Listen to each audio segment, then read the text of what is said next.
Hola, mi nombre es Viviana Ruiz, conmigo van a dar la cátedra Probabilidad y Estadística para la carrera Contador Público, modalidad virtual, y a partir de este momento vamos a comenzar con el desarrollo de la unidad 1.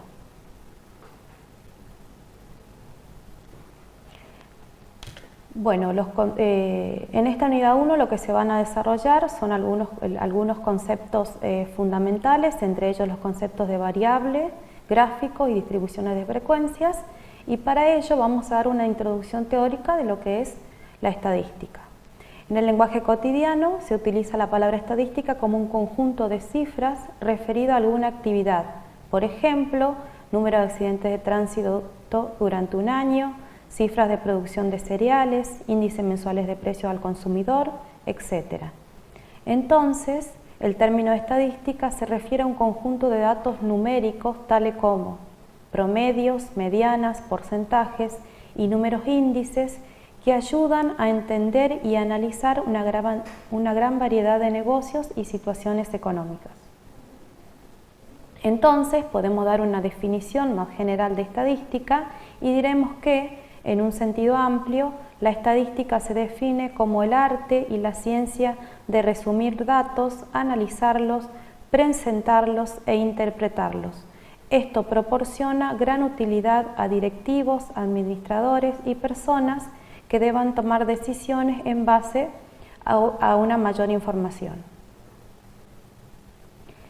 Para introducirnos en el estudio de la estadística, en lo que compete la asignatura estadística, primero vamos a ver algunos conceptos importantes, entre ellos el concepto de población, que se define como el conjunto de elementos acotados en un tiempo y en un espacio determinado, con alguna característica común, y esa característica tiene que ser o puede ser observable o medible. Las poblaciones pueden ser finitas o hipotéticas. En el caso de una población finita, es aquella que se puede listar, y una población hipotética es aquella que yo no puedo tener una lista, un conteo de los elementos de la población. Otros conceptos importantes son el concepto de muestra, el de unidad de observación, entre otros, y una muestra es un conjunto o parte de la población seleccionada y se denota con N. Nótese que a la muestra, en esta primera parte de la asignatura, la vamos a denotar con la N minúscula, y a la población con la N mayúscula. Unidad de observación es la unidad mínima de observación de los individuos que componen la población. Por ejemplo, si lo que quiero analizar es el rendimiento académico de los alumnos de la carrera de Contador Público de un CAUS, y yo selecciono una muestra de varios alumnos, la unidad mínima de observación va a ser cada uno de esos elementos que componen la población, o sea, un alumno. Otros conceptos importantes son el concepto de variable, quizás este sea uno de los conceptos más importantes, ya que define la característica, y la variable puede tomar diferentes valores. Estos valores no siempre tienen que ser numéricos, y ejemplos de variable pueden ser peso, talla, edad, sexo, ingresos mensuales, etc. Esta característica, como dijimos anteriormente, puede ser observable o medible. Un dato son los valores observados o medidos de una variable y constituyen la información disponible, que es la que se va a analizar. Volviendo al concepto de variable, que dijimos que era la característica de interés en la cual el investigador está interesado, los tipos de variables pueden ser cualitativa o cuantitativa. La variable cualitativa es aquella que indica una categoría o una característica. Dentro de las variables cualitativas podemos tener las nominales o las variables ordinales. En el caso de una variable nominal es aquella que no requiere un orden o jerarquía para su medición, ejemplo, el estado civil, y en el caso de una variable cualitativa ordinal es aquella que sí tiene un orden o jerarquía en su definición. Un ejemplo de una variable ordinal que tenemos ahí es el nivel de instrucción. En el caso en que la variable sea cuantitativa, se puede subdividir o subclasificar en discreta o continua. En el caso de una variable cuantitativa discreta es aquella en la cual entre dos valores observables puede haber un número finito de otros valores, Y un ejemplo de una variable continua es aquella en la cual entre dos valores observados puede haber infinitos valores dentro de estos dos observados. Un ejemplo de una variable cuantitativa discreta puede ser la cantidad de libros en una biblioteca, por ejemplo, y en el caso de la variable cuantitativa continua, un ejemplo puede ser el precio de un producto en el mercado. Una vez que hemos definido la característica de interés y tenemos los datos que corresponden a esa característica, la intención ahora es mostrar de qué manera se pueden describir o mostrar esos datos. Para eso recurrimos a la distribución de frecuencias y más particularmente a las tablas de distribución de frecuencias.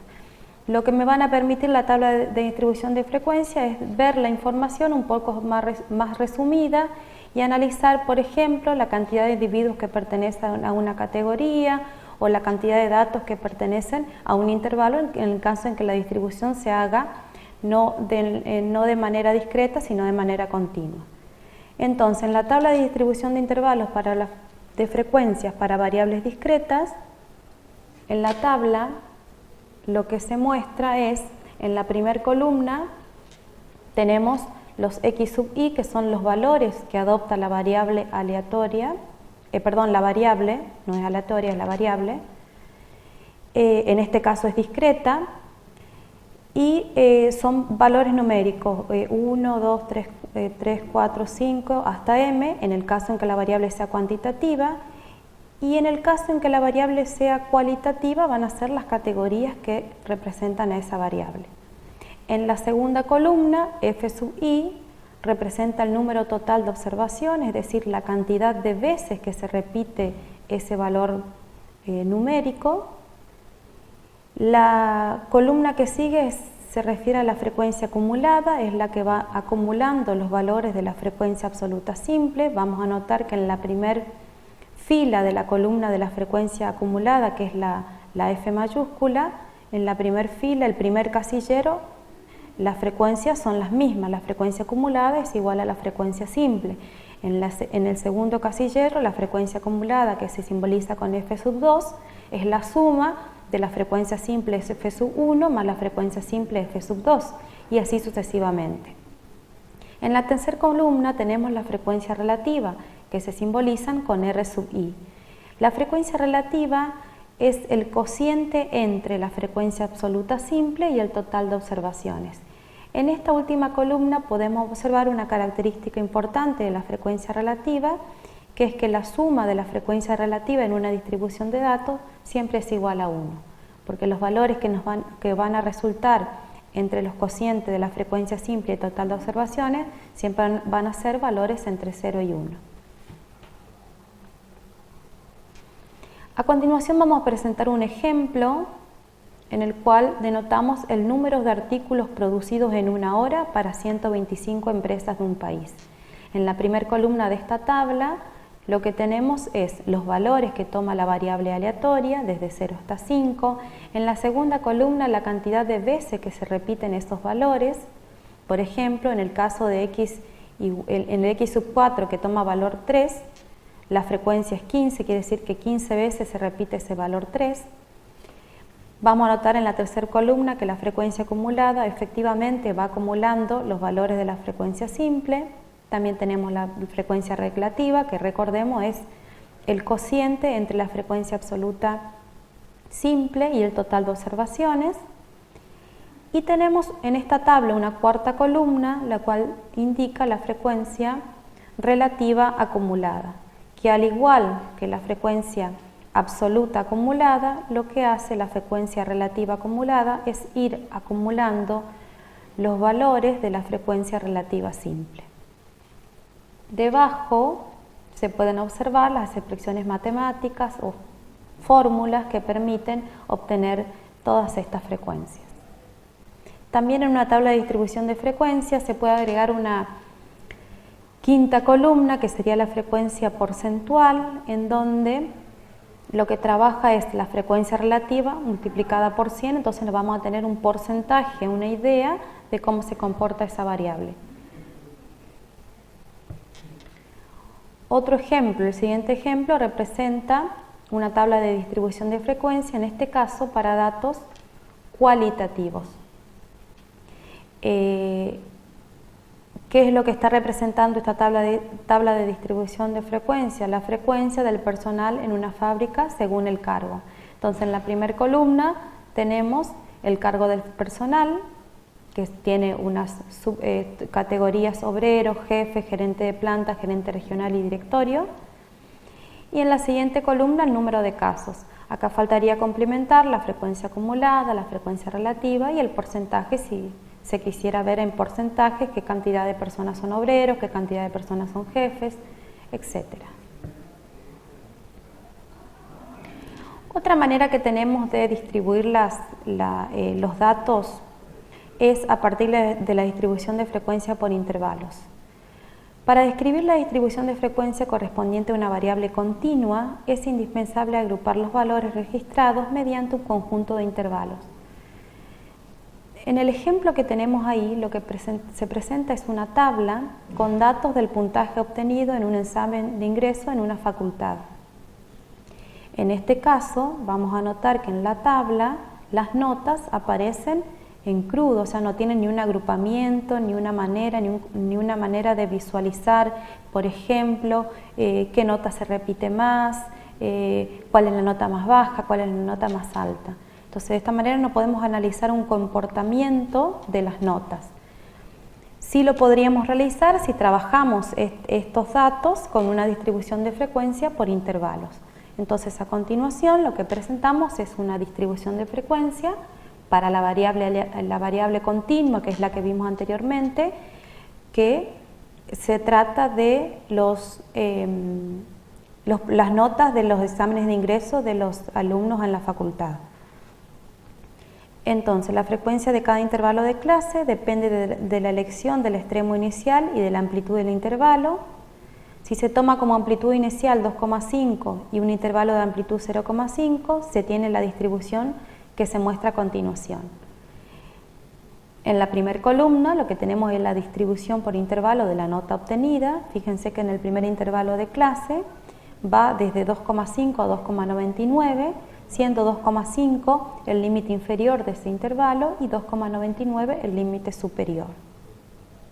La frecuencia absoluta simple indica en el primer casillero el número 3 en la primera celda, y eso me está indicando que hay 3 alumnos que tienen nota entre 2,5 y 2,99, y eso representa un 5,3% de la población. Y así se puede leer todas las celdas de esta tabla. Por ejemplo, si quiero ver cuál fue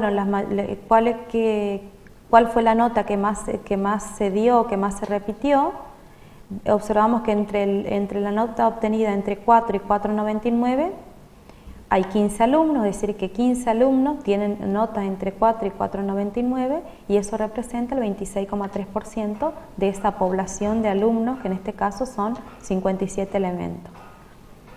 Para una variable continua, la distribución de frecuencia depende de la elección de los intervalos. En este caso, en esta distribución de intervalo particular, se tomaron intervalos, como ya dijimos, de amplitud 5, pero la elección del intervalo depende del estudio que se esté realizando y de la necesidad. De todos modos, a continuación vamos a dar una lista o reglas para la construcción de intervalos, de tal manera que sean más óptimos para realizar los cálculos que se necesiten a continuación. Entonces, reglas empíricas para la construcción de intervalos. Primero, las clases han de ser excluyentes, es decir, un dato debe pertenecer solamente a una clase, no puede existir ambigüedad. El segundo punto, la segunda regla, obtener un rango o amplitud de los datos, que es la diferencia entre el valor máximo y el valor mínimo dentro del conjunto de datos. El punto 3, determinar el número de intervalos. A ese número de intervalos lo vamos a simbolizar con M. Y con C se va a simbolizar a la amplitud de los intervalos de clase. M, entonces, que dijimos que es el número de intervalos, es aproximadamente igual a la raíz cuadrada de n, siendo n el total de observaciones, es decir, el total de datos de la muestra o de la población que estamos analizando en cada caso. Se debe tener en cuenta que m tiene que ser un número natural. Necesariamente los intervalos tienen que ser números naturales. Puedo tener 3 intervalos, 4 intervalos, 5 intervalos o 7, etcétera, etcétera. Y la amplitud del intervalo se designa como C mayor que el cociente entre el rango y ese número de intervalos que antes lo denotamos con la letra m. Es conveniente, aunque no necesario, que la amplitud de los intervalos sea constante. Eso nos va a servir más adelante para razones de cálculo, por ejemplo, cuando tengamos que trabajar con las medidas descriptivas. Además, se debe determinar el límite superior del último intervalo y el límite inferior del primero. Esto de modo tal que en el límite inferior del primer intervalo, por ejemplo, ¿por qué se lo debe determinar? Porque dentro del primer intervalo tiene que estar contenido el primer elemento o dato de la serie de datos. Y en el último intervalo debe estar contenido el último elemento del conjunto de datos. Entonces, de esa forma me aseguro que el primer intervalo y el último no queden sin elementos. Todos los datos de una clase quedan representados por la marca de clase. La marca de clase es el punto medio de cada intervalo, es decir, un valor representativo, el valor que representa cada intervalo. Entonces, todos los datos van a estar representados por ese valor que se llama, todos los datos de un intervalo, van a estar representados por este valor que es la marca de clase. Entonces, una vez que tenemos la variable en estudio, ya hemos definido la variable, tenemos los datos, la distribución de frecuencia de los datos, vamos a ver otra forma que tenemos de resumir los datos, y esas son las representaciones gráficas. El objetivo básico de un gráfico es transmitir la información de forma tal que pueda ser captada rápidamente y de un golpe de vista. Luego, un gráfico debe ser ante todo sencillo y claro, y a pesar de su aspecto artístico, se debe elaborar de tal manera que se pueda trabajar o estar incluido en un trabajo científico. Las representaciones gráficas generalmente dependen de lo que es el objetivo de la variable, o sea, lo que se quiera mostrar y del tipo de variable que se está analizando. Existen muchas representaciones gráficas, aquí trataremos las más usadas frecuentemente. Las más usadas son el gráfico circular, gráfico de barras, los histogramas y los gráficos lineales. El gráfico circular, en este tipo de gráfico es adecuado para representar la distribución de frecuencia de una variable cualitativa. No resulta muy claro cuando la variable tiene demasiadas categorías y no es conveniente cuando la variable es ordinal, pues no va a reflejar la información del orden en que están presentadas las categorías. Tampoco es recomendable para comparar dos o más distribuciones de frecuencia. En la presentación lo que vemos es el gráfico de barra o gráfico de torta, también se le dice, o de sectores, del ejemplo que tratamos anteriormente del cargo del personal de una empresa. Y vamos a notar que, por ejemplo, el sector que está marcado con azul, que corresponde al 37% de los datos, corresponde al grupo de los obreros o a la categoría de obreros de esa empresa. Y así se puede leer todos los porcentajes de las demás categorías. Notemos que en este gráfico el número de categorías es 5, no es un número grande, por eso se lo puede representar, pero ya cuando son más de 6 categorías de la variable conviene otro tipo de representación gráfica. El gráfico de barras es adecuado para representar la distribución de frecuencia de variables cualitativas o cuantitativas. Todas las barras deben tener la misma anchura. El orden en que se presentarán las categorías de la variable, en el caso en que sea cualitativa, dependerá si ella es ordinal o nominal. Si es ordinal, las barras tienen que presentarse en el orden en que aparece la categoría. Y si es ordinal, no es necesario ese orden. Sin importar la posición de las barras pueden estar posicionadas en forma verticales o horizontales. El eje de la frecuencia siempre debe comenzar en 0. Las razones de por qué siempre debe comenzar en 0 la veremos más adelante. Otro tipo de gráfico es el gráfico de barras agrupadas, que se usa especialmente para mostrar la distribución conjunta de dos variables, cualitativas o cuantitativas, cuando el número de valores o intervalos de clase considerado es pequeño. Fíjense que acá estamos comparando hombres y mujeres según el deporte de preferencia en una universidad. Si observamos el gráfico, fíjense que en el primer caso, en el primer intervalo, se habla de fútbol, y el área mayor o los que más prefieren el fútbol son los hombres, y ahí está indicado la frecuencia en la cual se ve ese valor, que es 35.